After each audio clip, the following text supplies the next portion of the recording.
Shalom à tous, la fête de Sukkot arrive, c'est l'occasion pour toute l'équipe Torah Box de vous souhaiter un Chag Kasher Vesameach, des fêtes Kasher et dans la joie. Et comme les Chassidim aiment à le dire, si la fête est joyeuse, alors elle est forcément Kasher. Mais bon, faites attention quand même. Je vous propose une série de lois et de conseils pratiques à bien checker la veille de Sukkot.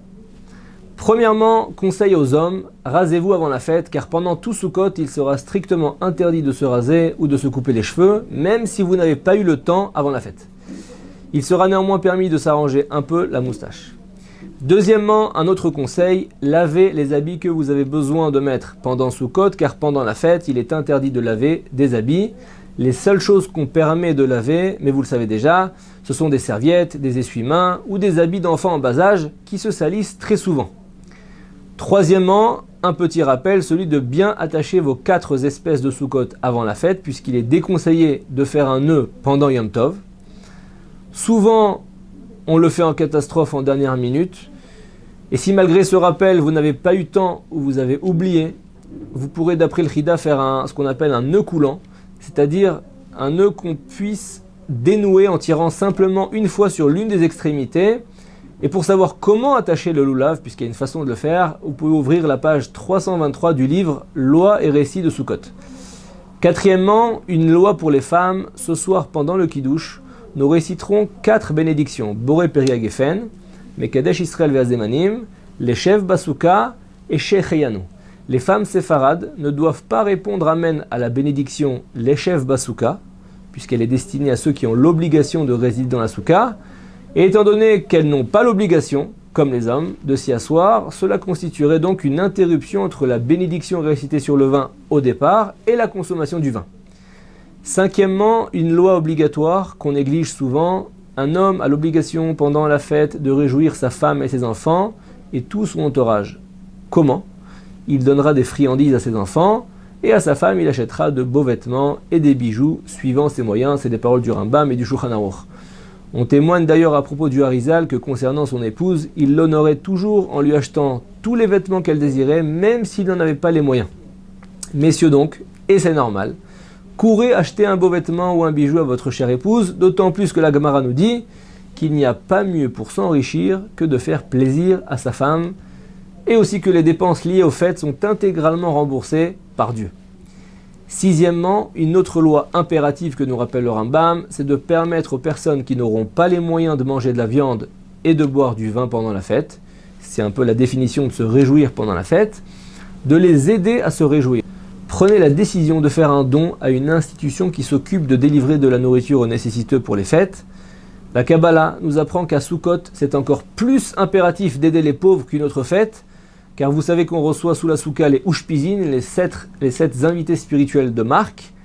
S'ils voient qu'on mange égoïstement, sans se soucier des autres, c'est marqué qu'ils abandonnent notre souka et Dieu préserve de ce que le Zohar écrit à ce sujet. Septièmement, une loi de la Torah. Ce soir, après la bénédiction sur le pain, il faudra immédiatement consommer au moins 27 grammes de pain en 4 minutes, ou encore mieux, 50 grammes en 8 minutes, pour que le repas soit considéré Seudat Yom Tov, un repas de fête. C'est d'ailleurs pour ça qu'en veille de fête, on ne mange pas de pain ou de gâteau à partir de la 10e heure du jour, pour manger avec appétit la quantité de pain nécessaire justement le soir de Sukkot.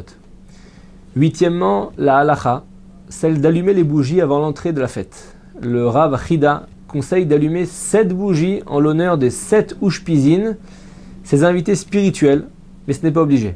Si vous avez une grande souka, vous allumerez les bougies dans la souka, puisque c'est l'endroit où vous allez manger. Mais si vous considérez cela incommodant ou même dangereux, vous allumerez les bougies à la maison.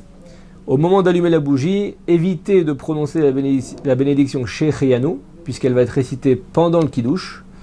Et si malgré tout vous l'avez récitée, vous ne devrez pas répondre Amen à la bénédiction Shecheyanu qui sera récitée donc pendant le Kiddush. Neuvièmement, n'oubliez pas d'allumer une bougie de 24 heures avant la fête, puisqu'on ne peut pas créer pendant Yom Tov un feu nouveau. Cette flamme vous servira par exemple à allumer les bougies du second soir de la fête si vous habitez en diaspora ou pour d'autres utilisations. Dixièmement, si vous habitez en Israël, prévoyez dès maintenant d'aller visiter le Kotel pendant Chol HaMoed, bien que le temple soit détruit. il existe toujours la mitzvah d'aller au kotel pendant les 3 fêtes de pèlerinage et Sukkot en fait partie. 11e, une bonne coutume, celle d'installer dans la souka une chaise plus belle que les autres en l'honneur des Ushpizin, ces 7 invités spirituels qu'on reçoit. Le Chida conseille de la recouvrir avec de beaux tissus et d'y placer dessus des livres de Torah. 12e, chaque jour de Sukkot, vous savez qu'on reçoit donc un invité spirituel de marque. Préparez donc chaque jour des paroles de Torah liées aux qualités des personnages qu'on reçoit dans la souka. Si vous recevez Avraham Avinu le premier jour, parlez de sa générosité, jusqu'à la bravoure du roi David, en passant par la qualité de Emet, de vérité de Yaakov Avinu.